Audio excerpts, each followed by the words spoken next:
اعوذ باللہ من الشیطان الرجیم بسم اللہ الرحمن الرحیم. ګرانو کتونکو دې ټیم کې المدینه پبلک سکول اینڈ کالج لقمان منډه کې موجود یم. د المدینه پبلک سکول اینڈ کالج لقمان منډه پرنسپل صاحب نصیر احمد بھائی راسم موجود دی. دلته کې نن د دې پروګرام د ختم قرآن والے سره د دې والے سره د دیونه به تفصیلی ډیټیل چې دینو د اخلو د سره د دې سکول بنیاد کله خو دې شوی دی. د دې سکول سټرنث څومره دی، د څومره کامیابی ترلاسه کړې دي. نصیر بھائی نه زما دغه پوښتنې او زما به ریکوست چې هغې ما ته مختصرا او جامع جواب راکړي. نصیر بھائی ټول نه مخکې تاسو ته ویلکم وایو، خوش آمدید وایو، په خیر راغئ. جزاک الله صدر صاحب، تاسو ډیره شکریا ادا کوم تاسو پروګرام ته راغلئ. نصیر بھائی دا راته ووایي ستاسو د سکول آغاز افتتاح کله شوي ده، بیا کالج سیکشن ته څنګه لاړو، د هغې نه مخکې ستاسو سټرنث څومره دی او څو کومه کامیابۍ تاسو سره اوس ترلاسه کړي دي؟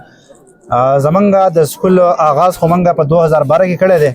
بیا د هغې نه وروسته چې کله مونږ بره روانو نو دې علاقه کې چونکې زمونږ سره فیمیل های سکول نو او کله ماشومان به چې فارغېدي نو هغوی به د میډل نه علاوه ډایرکټ کور ته تلې.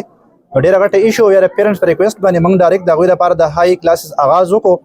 نو هغه ډېر الحمدلله ډېر زیات کامیاب و او کومه ریسپانس چې د ټیچر د ادارې نو پیرنټس هغوی چې کله هغه اعتماد وللو نو هغوی دا ریکویسټ وکړه تاسو د ماشومانو لپاره د APSC کلاسز آغاز وکړئ. د هغې نه وروسته موږ د کالج آغاز وکړو او کله چې موږ په دې اداره کې د فیمیل ایجوکیشن آغاز کاوه زموږ خواهش دا و چې د فیمیل ټیچر هایر کړو. زه په دې غونډه علاقه کې وګرځېدم خو داسې فیمیل ماته نه میلاوېده چې هغوی میټرک ساینس یې کړی وي یا APSC ساینس یې کړی وي، موږ ته APSC والا سټوډنټس نه میلاوېدو. او بیا د هغې نه وروسته موږ میل ټیچر چې کوم د هغوی هایر کړو په هغې موږ کلاسز آغاز وکړو.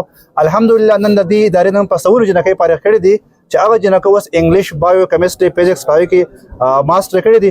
هغوی واپس فارغ شوي دي. نو انشاءالله دې علاقې لپاره به خپل خدمات چې کوم دی هغه سره ډېره مننه. وایي څانګه به نن سبا کې ګل شي، ما یې په سر کې سرې غوټۍ لیدلې دي. نه یقینا د دې چې کوم کاوش دی، محنت دی، د دې چې کومه جدوجهد دی نو هغه به رنګ راوړي. او دلته کې د دې علاقې چې کومه زموږ خویندې دي یقینا هغه به د دې علاقې چې نور را روان کم نسل دی هغې ته به ایجوکیشن ورکوي، تربیت به ورکوي.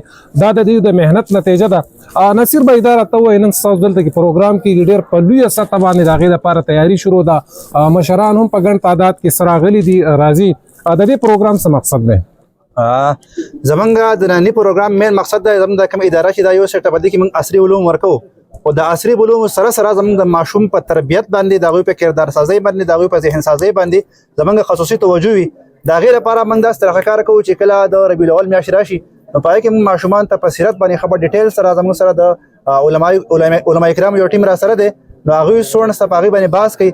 د هغې نه وروسته بیا زموږ په دې سکول کې زموږ مین فوکس دی چې کله یو ماشوم فارغېږي او قرآن په صحیح طریقه باندې یاد کړی د هغې لپاره د کریکټر ایجوکیشن فاونډیشن نه موږ یو کورس چې کوم دی هغه هلته لګولی دی او هغه کورس کې زموږ سره په فرست کلاس او KG کې اول قاعده پړاویږي.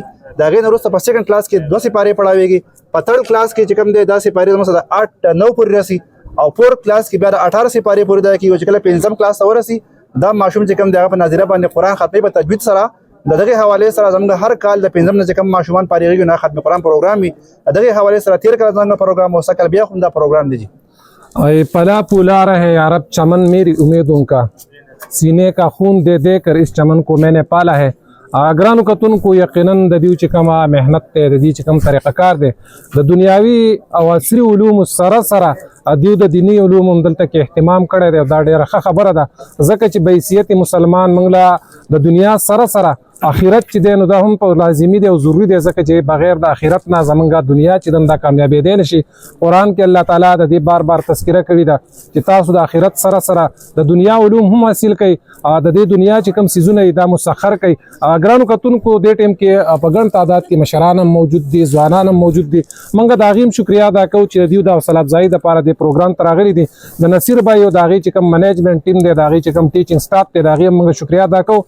په لږ وخت کې دوی د دې علاقې دپاره ښه نوم ګټلی دی او په یقینا د ټول نه ښه خبره دا ده چې د میل سره سره دوی فیمیل ته ایجوکیشن ورکوي. دلته کې ډېر زیات ضرورت و ځکه چې دلته کې کله کې موږ فیمیل حوالې سره سوچ کوو، فکر کوو، نو دلته کې نه ډاکټرس شته دی نه ټیچرس شته دی، نو هغې حوالې سره چې کم کمی و نو هغه دوی پوره کوي.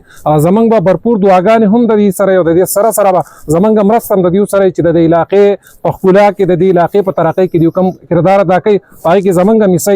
ګرانو کتونکو چونکې داسې پروګرام پروګرامات منګه د رفاهیامه د پاره کو نو دیو جنا زما به تاسو ته ریکوست چې دا پروګرام هم تاسو د ځان سره په ټایم لاینز نه هم او د غي سره د ګروپس نه هم شیر کړئ چې د دیو هم حوصله افزایی وشي او د دیو دا پیغام نور سکولونو ته نور چې کوم سټیک هولډرز هغه ته مرسيږي او دغه شان اقدامات په نور خپل سکولونو کې نور چې کوم خلک ته هغه مو کې چې دا غي نه سټوډنټس هم پیدا ورسي دا غي والدین ته هم پیدا ورسي دا غي سره د علاقې خلکو ته پیدا ورسي. ډیره مننه. شکریہ.